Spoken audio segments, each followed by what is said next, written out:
Final presidential debate is in Nashville tomorrow night, and one person who will be there for sure, Republican Bill Hagerty, running for U.S. Senate. His Democratic competition, Marquita Bradshaw, is watching from the road as she continues her campaign. State Capitol reporter Chris Bungard has been following both campaigns with Election Day less than 2 weeks out. He's raised money for President Trump. He was his ambassador to Japan, and of course, he's running for U.S. Senate.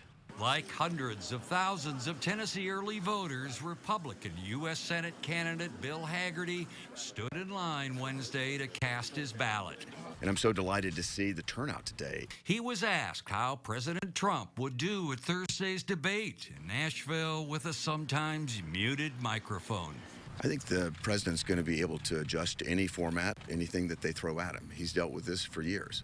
And he does an amazing job given the bias that often happens and the tone of the questions that come his way. Support from the president is expected to propel Hagerty to an easy win in the Senate race.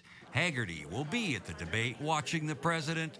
Democrat U.S. Senate candidate Marquita Bradshaw will not. Her campaign says the Memphis environmental activist will watch the debate in a hotel room after campaigning. She said in a statement that read in part, "I certainly hope the president takes the opportunity for an honest debate with Vice President Biden rather than a continuation of the belligerent rant we saw during his last debate performance."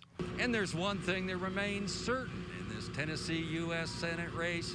No matter what happens before, during, or after the debate here at Belmont, Bill Hagerty remains one of President Trump's staunchest supporters.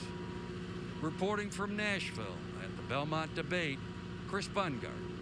Now, Bradshaw, who was the surprise winner in Tennessee's Senate primary, plans to cast her early vote next week.